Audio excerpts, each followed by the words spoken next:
Hey everybody, it's Christine and I am up with day 3 of Scrapping Boys, and I am going to be joined today by Shannon. Be sure to check out her channel. I will link you up to it down below. And today I am celebrating my oldest son's 16th birthday, so it's only appropriate that I do a layout about him.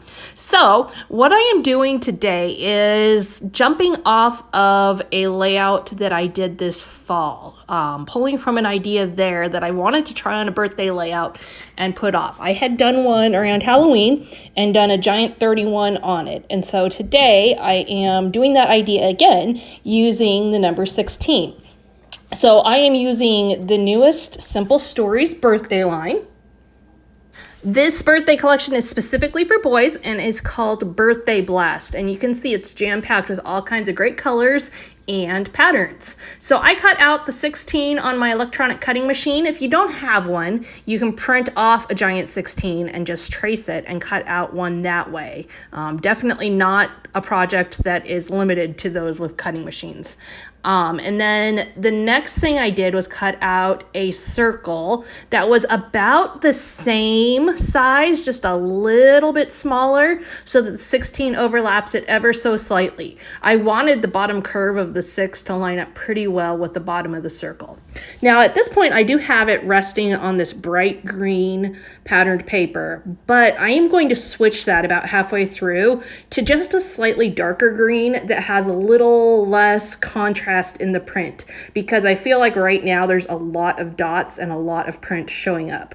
So I will be changing that, and you will see that change here in just a little bit. As I create these layers, I'm trying to determine whether I want them to be flat.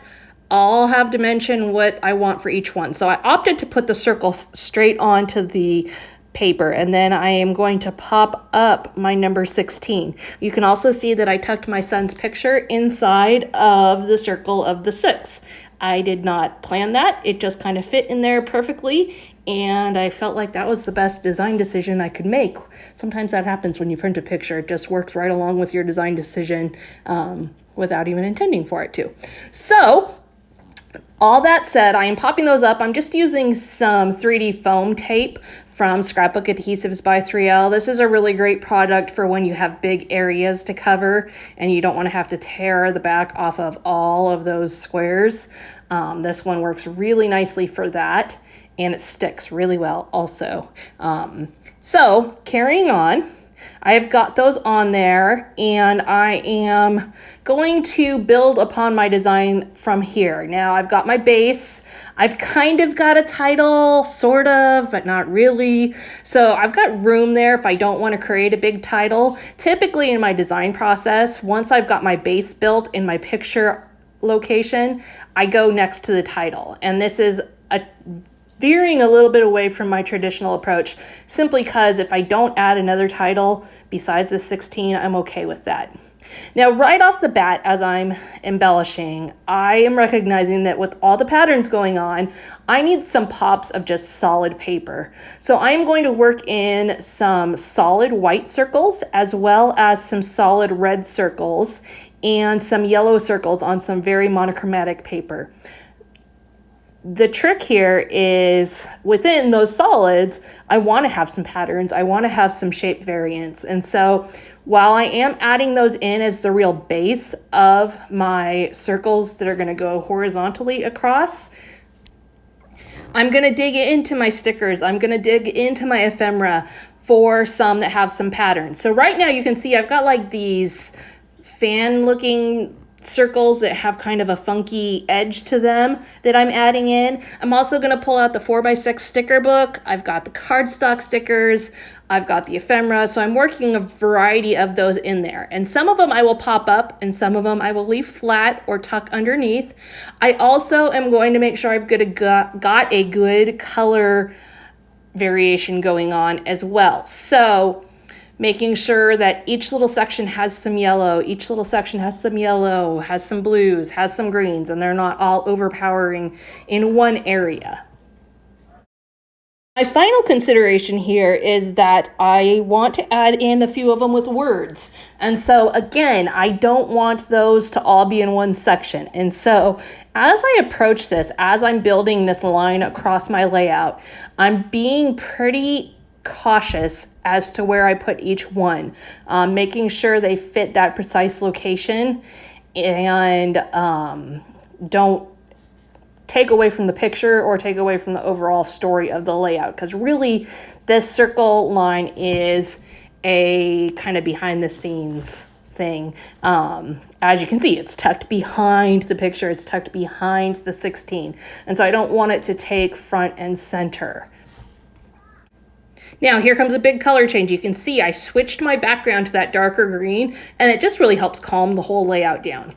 I'm going to add the words "Let's Party" on for a subtitle, and I actually cut this out of one of the cut apart paper cards. So that was not actually a sticker or anything. I just liked the look of it, and I felt like it would fit really well on my layout, so I fussy cut that out.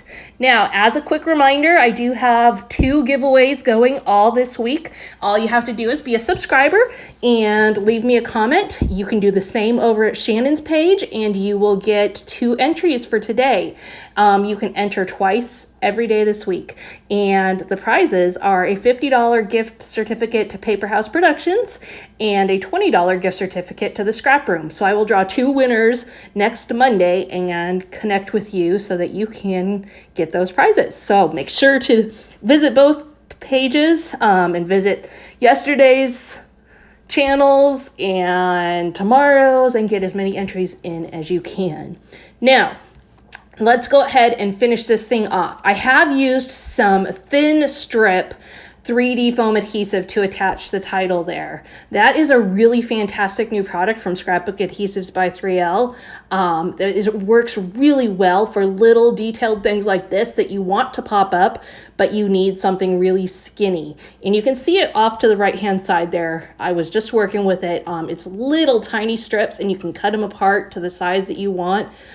So like I just put it on those middle parts that are on the darker blue, and then I use regular adhesive on the parts that are sticking onto the numbers to make sure the whole thing lays nice and flat.